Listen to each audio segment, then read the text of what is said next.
അമ്പടി ഭയങ്കര 10,000 രൂപയിലേക്ക് tuition, driving, ഇപ്പതാ കുക്കിംഗ് പുഴുങ്ങി തരാന്. കോണ്ടിനെന്റൽ ഫുഡാണോ മാഡം ഉദ്ദേശിക്കുന്നത്? അല്ല, കിച്ചണിലത് ഉണ്ടാക്കുന്നത് കണ്ടു. കിച്ചണിലെ കളി കണ്ടു പഠിക്കണ്ട.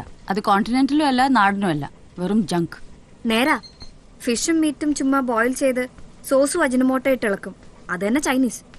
പിസയാണെങ്കിൽ ശരിയായ ഗോതമ്പട. മാഡം പറഞ്ഞാ ശരി, കുട്ടികൾക്ക് ഇത്തരം ജങ്ക് ഫുഡ് കൊടുക്കാൻ പാടില്ല. കൊടുക്കരുതെന്ന് ആര് പറഞ്ഞു? കൊടുക്കണം. നീ ഉണ്ടാക്കി കൊടുക്കണം. ഇഷ്ടമുള്ള ആഹാരം ഉണ്ടാക്കി കൊടുക്കുന്ന ആളോട് കുട്ടികൾക്കൊരു അടുപ്പം ഉണ്ടാവും. അവനെ മാനേജ് ചെയ്യാൻ ആ അടുപ്പം ഇപ്പൊ ആവശ്യമാണ്. പണ്ട് ഞാൻ ഇതൊന്നും കൊടുക്കില്ലായിരുന്നു. വയറ് കേടാവും. It may affect the brain. Home made നാടൻ ആഹാരമേ കൊടുത്തിരുന്നുള്ളൂ. ഇനിയിപ്പോ അതൊന്നും നോക്കണ്ട.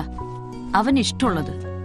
സ്കൂളിൽ വലിയ നാണക്കേടൊന്നും ഉണ്ടാക്കാതെ ഒരു ആവറേജ് സ്റ്റുഡന്റിന് വേണ്ടതൊക്കെ പഠിപ്പിക്കുക. ഇഷ്ടമുള്ള ആഹാരം കൊടുക്കുക.